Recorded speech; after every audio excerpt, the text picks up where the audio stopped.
vidéo, sur le bout du bout là, ça va faire tâcher.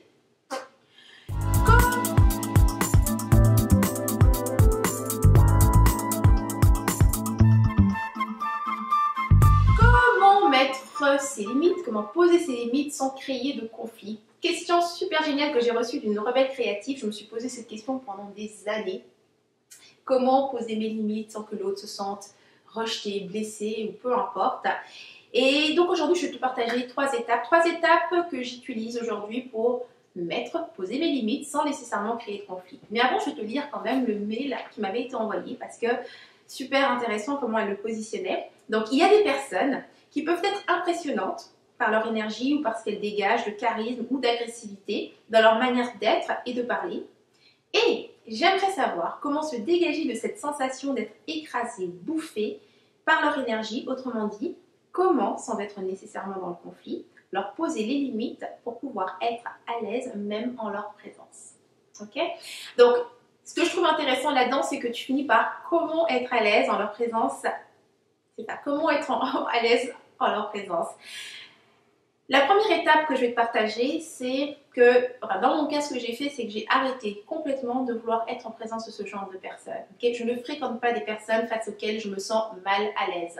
Peu importe la raison, peu importe la raison psychologique ou comment tu analyses ça, ne me prends pas la tête avec ça. Si je ne me sens pas à l'aise dans une situation, eh bien, je ne le fais pas. Je n'entoure pas de personnes face auxquelles je sens je suis écrasée ou on bouffe mon énergie, ça ne m'intéresse pas. Donc ce serait la première étape que j'aurais à te suggérer, c'est de ne pas t'entourer de ce genre de personnes. Étape 2, si tu n'as pas le choix d'être en présence de ce genre de personnes, parce que ça arrive, dans mon cas ça m'est arrivé, dans un de mes emplois, j'avais ma supérieure directe qui était justement ce genre de personne qui était assez agressive, que ce soit dans ses paroles, dans sa façon d'être, beaucoup de charisme, et effectivement, elle a eu tendance à écraser les gens avec cette façon d'être. Alors, ce que j'ai eu à apprendre à faire, et ce que j'ai compris qu'il fallait faire, donc étape 2, c'est d'être en forme, d'être pleine d'énergie face à ces personnes. Ce qu'il faut comprendre, c'est que ces personnes-là ne cherchent pas forcément à t'écraser en étant comme ça. En réalité, tout ce qu'elles font, c'est essayer de se protéger.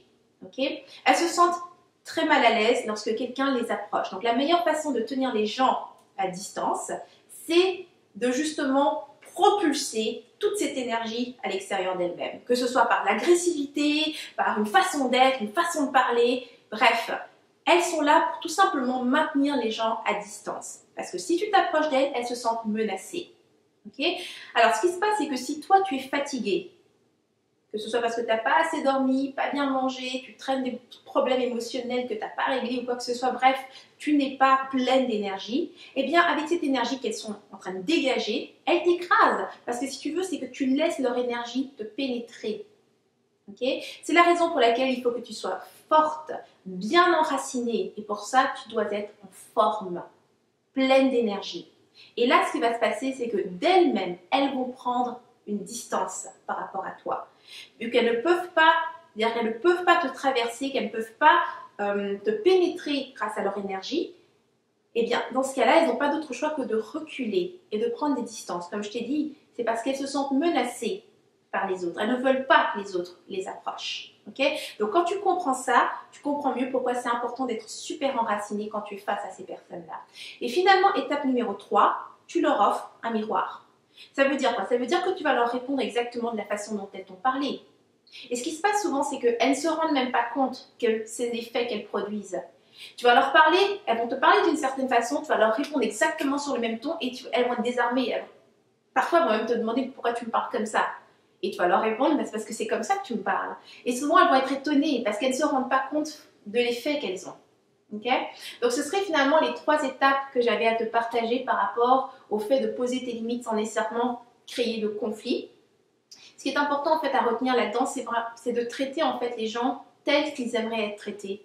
Ces personnes, encore une fois comme je dis, ces personnes qui sont impressionnantes ne le font pas dans le but forcément de t'écraser, mais de se protéger. Alors si tu agis avec elles de la façon dont elles agissent avec toi, et bien d'un seul coup, elles ne te prennent plus pour une menace. Tout simplement.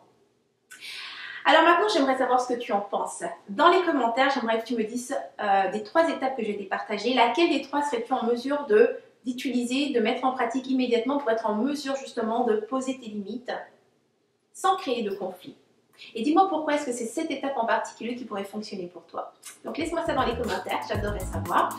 Ça termine cette inspiration. Si tu as aimé cette capsule, clique sur j'aime et partage autour de toi. Et si tu veux d'autres inspirations comme celle-ci, rejoins-moi sur rebellecreative.com et inscris-toi à Rebelle TV.